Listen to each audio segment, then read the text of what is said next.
संभाजी भिडे उर्फ मनोहर कुलकर्णी या नावाने या माणसाने छत्रपती शिवरायांचं सिंहासन हे सोन्याचं मिळवतो असं म्हणून जी काही देणगी गोळा केली आहे, अशी जी काही आता माहिती आमच्याकडे आहे, यावरून ही देणगी गेली कुठे, पैसा निधी गेला कुठे, यावर आम्ही जाब विचारतो। त्यांनी केलेला पैसा कुठे घातला? अलीकडे फॅड आला आहे, देवाच्या नावाने पैसे गोळा करा, रामाच्या नावाने तिचं धन लुटा, चंदा चोरी करा, हे सगळं जे काही आत्ता चाललं आहे की जसा प्रभू रामचंद्राच्या नावाने आलेले देणग्या याने गिळंकृत केल्यात, सोना गहाळ केला, चांदी गहाळ केली, करोडो रुपये, 1000 कोटीच्या वर पैसे यांनी गहाळ केलेत। हा आस्थेशी भावनेशी खेळ जसा केला तसं छत्रपती शिवरायांचं नाव घेऊन या माणसांनी बहुजनांना चुकीच्या दिशेने नेण्याचं काम केलं, यांच्या डोक्यामध्ये विष पेरण्याचं काम केलं। आणि ह्या मनोहर कुलकर्णी नावाच्या माणसांनी उर्फ संभाजी भिडे यांनी गोळा केलेला पैसा हा कुठे आहे, कुठे टाकला आहे, कुठे खर्च केला आहे, हे जर आम्ही विचारतो तर गैर काय आहे? सत्य परिस्थिती पुढे आली पाहिजे। महाराजांच्या नावाने, शिवरायांच्या नावाने हा जो काही कोणी धंदा करत असेल आणि महाराजांच्या सिंहासनाच्या नावाने पैसे गोळा करत असेल तर तो कारवाईस पात्र आहे। सत्य परिस्थितीला सामोरं गेलं पाहिजेत। भारतीय जनता पक्षाचे आमदार जर म्हणत असतील की नक्की काँग्रेसने उठाठेव करू नये, आता हे सत्य विचारणं, हे चंदा चोरी करणं, लूट करणं, तिजोरी लुटणं, महाराजाच्या नावाने पैसे लुटणं, हे जे काही धंदे चाललेत यावर का आम्ही बोलू नये? आणि आम्ही बोलल्यानंतर या संदर्भात त्यांची भूमिका स्पष्ट असावी। चोर चोर आहे, तो कुठल्या धर्माचा नाही, जातीचा नाही, तो कुठल्या पंथाचा नाही। जर या भावनेशी खेळून चोरी करत असेल किंवा त्या पैशाचा विनियोग दुसऱ्या कामासाठी लावत असतील तर या संदर्भात चौकशी व्हावी, एवढीच आमची मागणी आहे।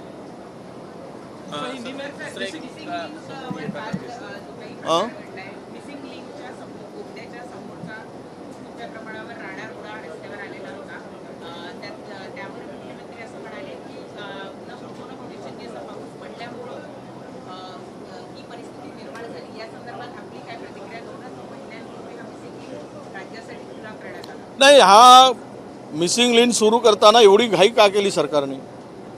उद्घाटनाची लवकर सुरू करायची, फटाफट काम आटोपा, ही घाई आणि प्रेशर जो होता हा सरकारचा होता, हे मान्य केलं पाहिजे।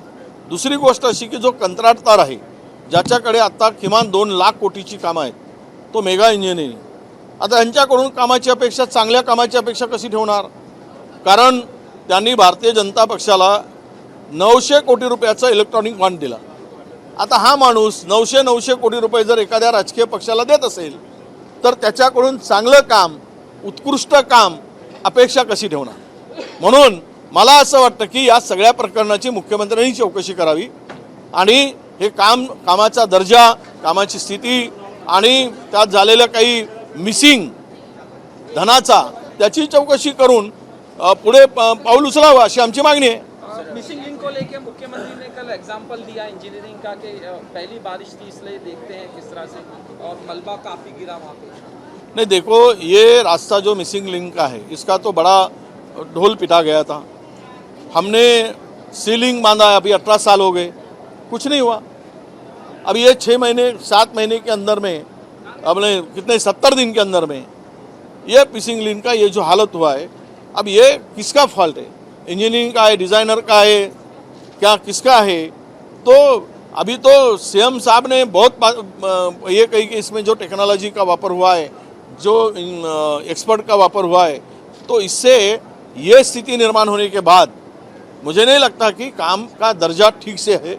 इसमें ज़रूर गड़बड़ी हुई है, करप्शन हुआ है, और कॉन्ट्रैक्टर को भी जितने काम दिए जा रहे हैं, महाराष्ट्र के करीबन उसके पास में 50,000 करोड़ के ऊपर के काम है उसके पास। तो एक ही कॉन्ट्रैक्टर को किसके आदेश पर, कौन दिल्ली के आदेश पर आप काम देते हो इतना? उनका वो बोलता है वो काम उसको मिलता है, विदाउट कंपटीशन, विदाउट स्पर्धा जो काम दिए जाते हैं, और इसमें से जो कोई गैर भ्रष्टाचार होता है, ये सीधा है। आजकल राज्य में जो करप्शन चल रहा है उससे ये स्थिति आने वाली है।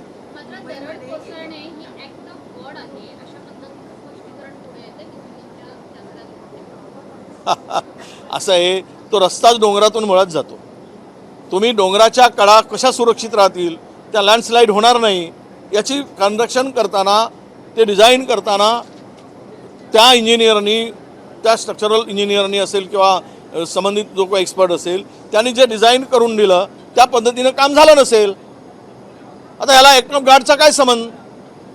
पाणी किती येऊ देत, आपण वारा किती येऊ दे, त्याला सस्टेन करणारं जे काही कन्स्ट्रक्शन आणि डिझाईन आहे ते पूर्ण जर झालं असतं तर ह्या भानगडी आज आल्या नसत्या असं मला वाटतं. राम मंदिर डोनेशन को लेकर सर 25 वर्षानंतर मुंबई महानगरपालिकेमध्ये सत्ता मिळवलेल्या भाजपला मुंबई सुरक्षित राखता आली नाही का? गेल्या 2-3 दिवसामध्ये मुंबईमध्ये 10 जणांचा मृत्यू झाड पडून, इमारत पडून झालेला आहे आणि 350हून अधिक मोठी झाडं कोसळलेली आहे.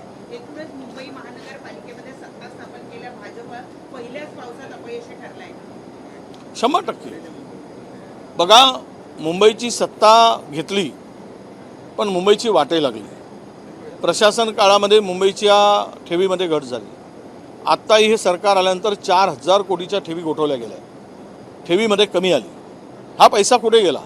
सिमेंट रस्त्याची कामं करत असताना या झाडाच्या प्रोटेक्शनसाठी, झाडाचं वजन कमी करण्यासाठी ते रिनिंग करायला पाहिजेत, ते केलं गेलं नाही. त्याच फांद्या छाटण्याचं काम व्हायला पाहिजे. दुसरीकडे सिमेंट रस्ते झाल्यामुळे त्यांच्या रूट्सला पाणी मिळत नाही. जे रूट्स जेवढे मुळं खोलवर जाऊन त्यांना सोर्स पाहिजेत, पाण्याचा सोर्स पाहिजेत, त्याला मजबूती पाहिजेत, ते रूटशूट काही मजबूत झालेले नाही. आणि अशामुळे दर वर्षाला, काल मुख्यमंत्री महोदयांनी सांगितलं की एका वर्षाला साधारणतः 600 झाडं पडतात, 650. पण एका दिवसामध्ये मी माहिती घेतली तर 350 झाडं पडली. त्यांनी सांगितलं, आम्ही म्हणतो. याचा अर्थ मुंबई ही आता पूर्णतः जे काही हरित मुंबई आहे किंवा हिरवीगार मुंबई आहे ते आता उद्या याच पद्धतीनं दर पावसाळ्यात जर झाडं पडतील तर मला वाटतं मुंबईत झाडं शिल्लक राहणार नाही. मग याची निगा कोण राखणार? उद्या त्याचा पर्यावरणाचा परिणाम होईल मुंबईवर.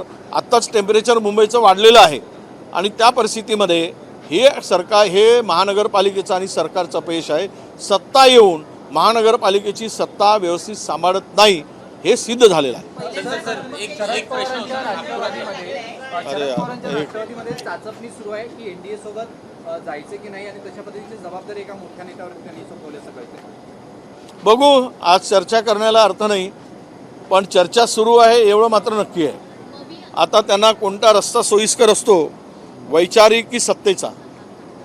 सत्ता हवी आहे की पुरोगामी महाराष्ट्राचं पुरोगामित्व सांभाळून छत्रपती शिवरायांच्या, बाबासाहेब, परमपूज्य डॉक्टर बाबासाहेब आंबेडकर, छत्रपती शाहू महाराज, महात्मा ज्योतिराव फुले, आई सावित्रीबाई फुले यांच्या विचारावर विश्वास ठेवायचा आहे की धन आणि संपत्ती आणि सत्ता, मंत्री यावर विश्वास ठेवून काम करायचं आहे? हे त्या लोकांचा संबंध आहे. त्यावर मला भाष्य करायची गरज नाही. पण जे पुरोगामी विचाराला धरून जी मंडळी आहे ती नक्कीच त्या विचाराला धरून काँग्रेसकडे येतील, काँग्रेसबरोबर राहतील असा आम्हाला विश्वास आहे. पण जे तुमच्याकडे येतील त्यांना तुम्ही घेणार का, एक्सेप्ट करणार? 100% घेणार, 100% घेणार, 1,01% घेणार. आमचा कुणाचाही त्याला विरोध नाही. आमच्या पक्षवाढीसाठी जो कोणी नवीन येत असतील तर त्यांना सोबत घेऊन पुढे जायचा आमचा नक्की विचार. चर्चा सुरू आहे शरद पवारांच्या राष्ट्रवादीची एनडीएमध्ये जाण्याची.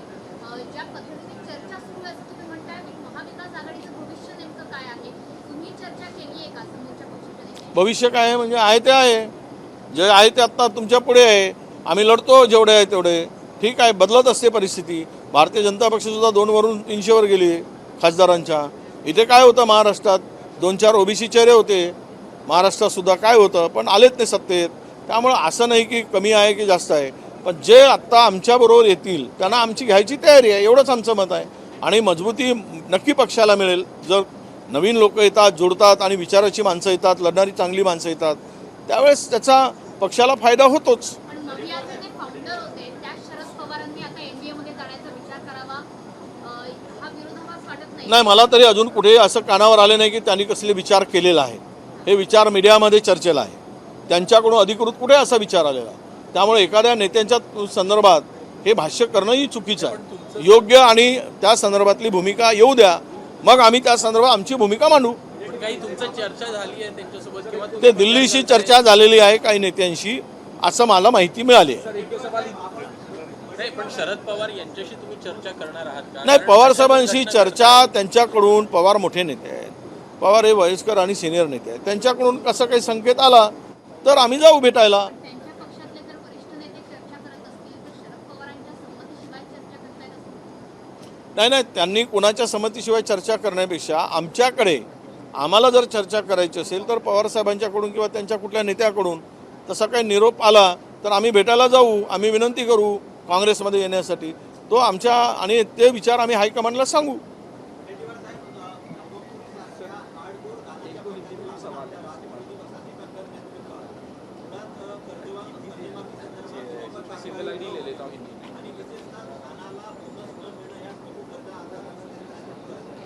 नाही, हे बोगस सरकार आहे तर बोनस काय देणार? बोगस सरकारकडून बोनसची काय अपेक्षा?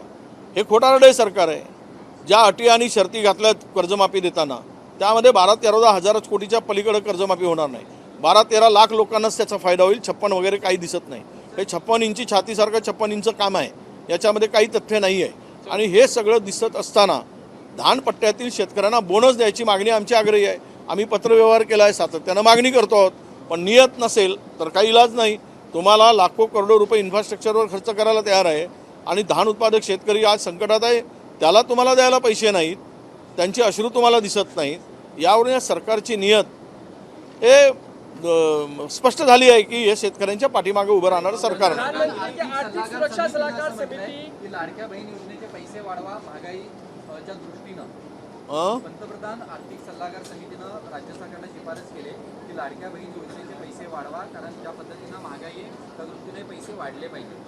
हो, तर आर्थिक सल्लागार समितीने हेही दिलं पाहिजे. केंद्राकडून या लाडक्या बहिणीसाठी अधिकचा पैसा त्यांनी पुरवला पाहिजे.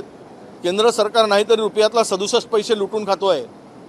67 पैसे टॅक्स रूपाने सामान्य माणसाला लुटतो आहे. एक वस्तू एकाने घेतली की दुसऱ्या दुकानदाराने घेतली, ते विकली की परत त्याच्यावर टॅक्स, परत त्यांनी विकली की त्याच्यावर टॅक्स, ग्राहकापर्यंत टॅक्स. तर 67 पैसे हे तर सरकारच्या 1 रुपयातील सामान्य माणसाच्या खिशातील 67.50 पैसे, 67.5 रुपये हे 100 रुपयातील हे सरकारच्या केंद्र सरकारच्या तिजोरीत जात आहेत. तर त्यांनी या लाडक्या बहिणीसाठी अधिकचा निधी द्यावा आणि त्या निधी देऊन या सगळ्या आर्थिक संकटामध्ये मात करण्यासाठी मदत करावी. केंद्र की आर्थिक सलाहकार समिति ने प्रधानमंत्री जी ने कहा कि लाडली बहन योजना जो है फायदेमंद है, लगातार इस पे कहीं न कहीं और इसका रिव्यू होने की नहीं, पंतप्रधान को हम शुभेच्छा देते हैं. वो रेवड़ी भूल गए. पहले वो रेवड़ी रेवड़ी रेवड़ी रेवड़ी कहते थे, अब वो लाडली बहन कह रहे. तो उसके लिए हमको उनको बधाई देना चाहिए प्राइम मिनिस्टर को कि अच्छा समझ में उनको आ गया कि लाडली बहन को पैसा देने से लाडली बहन को वोट मिलते हैं और सत्ता भी मिलती है, ये उनके समझ में आया. इसीलिए उन्होंने आज ये कहा कि ये अच्छी योजना है, इसको और बढ़ाना चाहिए. तो सेंट्रल गवर्नमेंट पैसे दे. मान तो भी आम आदमी से 100 रुपये में से 67 रुपया 50 पैसा तो टैक्स के माध्यम से वसूल कर रहा है, बार बार टैक्स लगाकर, चाहे GST हो या टैक्स हो या बार बार बेचने से उसके ऊपर जो टैक्स लगता है. तो लूट तो चालू है. तो क्या कहाँ जा रहा है पैसा? अदानी अंबानी के पास में देने से लाडली बहन को देने के प्रयास अगर केंद्र सरकार करता है तो आनंद है. इन्हीं के लेकिन मंत्री बार बार कहते हैं कि लाडली बहन योजना की वजह से पैसे नहीं हमारे पास बाकी इंफ्रास्ट्रक्चर प्रोजेक्ट के लिए. नहीं, देखो लाडली बहन के लिए पैसे नहीं, आर्थिक सलाहकार से केंद्र का ये कहता है, प्राइम मिनिस्टर इसको अच्छी योजना कहती है. कोई ना कोई एकमत तो होना चाहिए. बार बार इधर भी जाओ उधर भी जाओ, आधे मेरे पीछे आओ. वो आसरानी का जो पिक्चर था ना, शोले, हाँ, आधे उधर जाओ ना आधे उधर जाओ. तो ये कौन सी बात होगी? जो लेना है, जो करना है, जो निर्णय लेना है, लाडली बहन को नज़र के सामने रखकर. बीच में तो हमारे ऊपर ही आरोप लगाया था, हमने कहा था कि बंद करने के लिए. ऐसे तो गलत अफवाहें फैलाते हैं. तो हम तो सच कहते हैं कि लाडली बहन को और बढ़ाकर देना चाहिए. महंगाई बहुत है, सेंट्रल ने भी पैसा देना चाहिए, केंद्र राज्य सरकार ने भी पैसे बढ़ाकर देना चाहिए. एबीपी माझा, उघडा डोळे बघा नीट.